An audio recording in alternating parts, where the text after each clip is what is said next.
صبر کروں گا، ہمارے دونوں کے صبر کی برکت سے خدا میری امت کو معاف کر دے گا۔ میرے بھائیوں، اب اپنے دل کے اندر تھوڑی دیر کے لیے دیکھو اور پوچھو کہ وہ نبی ہمارے واسطے 7 دن بھوکا رہ سکتا ہے، اور وہ نبی کی لاڈلی بیٹی فاطمہ وہ 3 دن تک اپنے پیٹ پر پتھر باندھ سکتی ہے، اور صرف اس لیے باندھتی ہے کہ آنے والی امت کی مغفرت ہو جاوے۔ اور میرے بھائیوں سوچو، ہم نے اس نبی کو کیا بدلا دیا، ہم نے اس نبی کو کیا بدلا دیا، اور میں اپنی ماں بہنوں سے پوچھتا ہوں کہ انہوں نے فاطمہ کو کیا بدلا چکایا۔ میرے بھائیوں،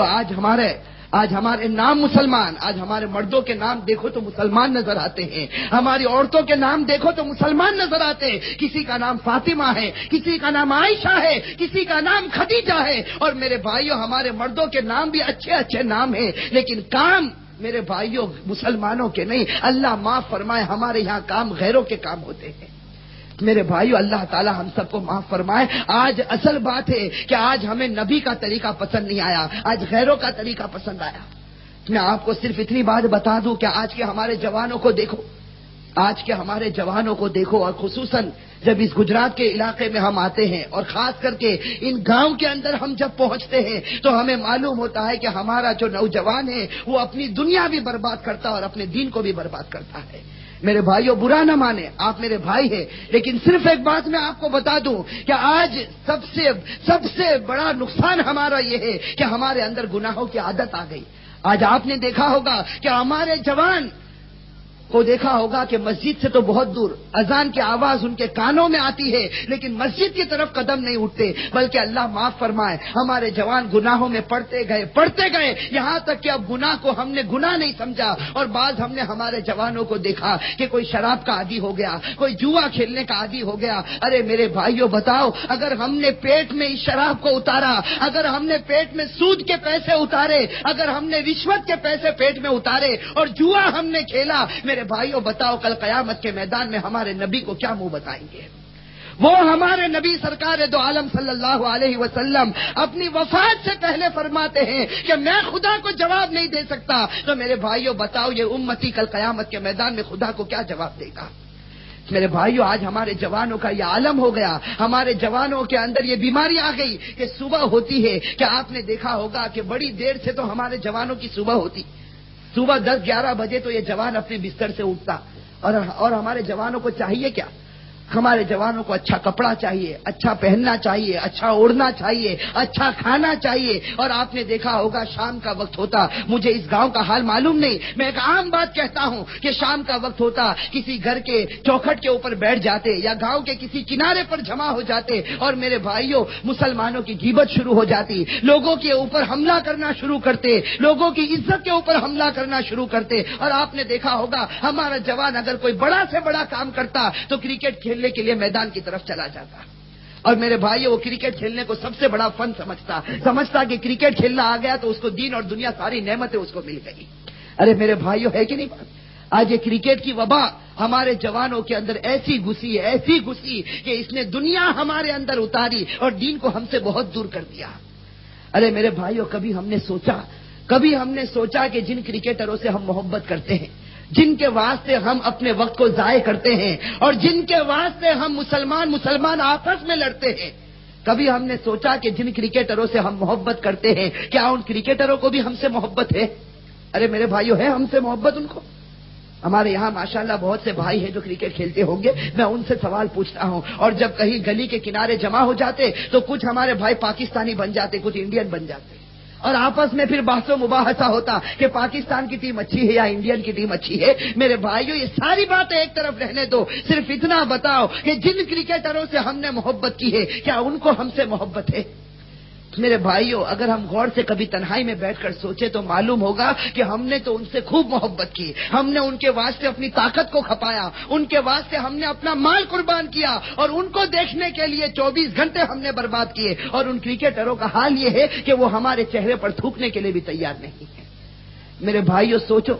آج اللہ کے واسطے اس بات کو سوچو کہ جس چیز میں ہم اپنا وقت ضائع کرتے ہیں یہ چیز بالکل بیکار ہے، یہ چیز بالکل بیکار ہے، یہ ہماری دنیا کو بھی برباد کرتی، دین کو بھی برباد کرتی۔ میرے بھائیو، اگر محبت کرنا ہوتا تو اس سے محبت کرتے جس نے دنیا میں ہم سے محبت کی تھی۔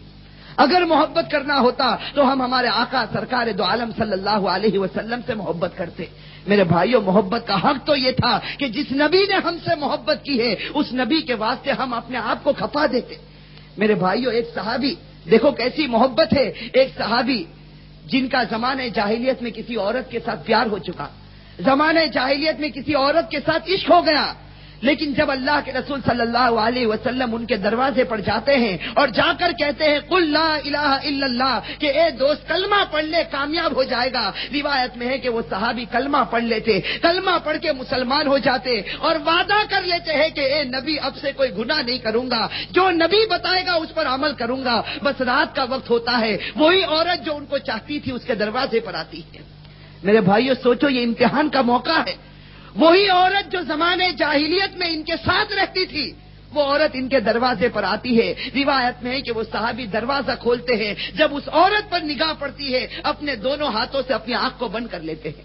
اپنے دونوں ہاتھوں سے اپنی آنکھ کو بند کر لیتے ہیں اور اس عورت کو کہتے ہیں کہ تو سامنے سے چلی جا۔ تو وہ عورت کہتی ہے کہ ارے تم نے مجھے پہچانا نہیں، تم نے مجھے پہچانا نہیں، میں وہی عورت ہوں جس کے واسطے تم انتظار کرتے تھے، جس کے واسطے تم تڑپا کرتے تھے، جس کے واسطے تم محبت کے دعوے کرتے تھے، میں وہی عورت ہوں اور آج تم میرا چہرہ دیکھنے کے لیے بھی تیار نہیں۔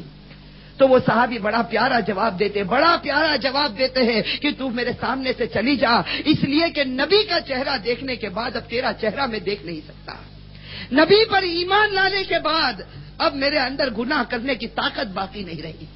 میرے بھائیوں ایک بات بتا دوں، ہم لوگوں کو بہت غلط فہمی ہو جاتی،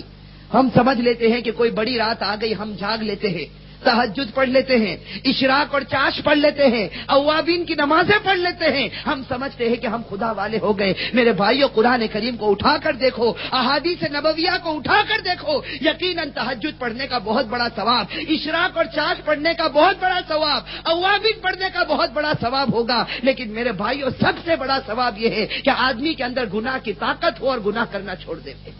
سب سے بڑا ثواب یہ ہے کہ ایک مرتبہ گناہ کرنے کی طاقت ہے کہ آدمی ساری اوابین اور چاشت اور اشراق اور نوافل کو ایک طرف رکھے۔ سب سے بڑا آدمی وہ ہے کہ جو گناہوں کو چھوڑ دے۔ قرآن کریم میں اللہ تبارک و تعالیٰ نے فرمایا وَذَرُوا ظَاهِرَ الْإِثْمِ وَبَاطِنَهُ، کہ اے لوگوں ظاہری گناہ کو چھوڑ دو، اے لوگوں دل کے گناہوں کو چھوڑ دو۔ تو میں میرے جوانوں سے کہتا ہوں، میرے بھائیوں آج اس بات کا ارادہ کرو کہ اللہ ہم سے گناہ چھڑا دے،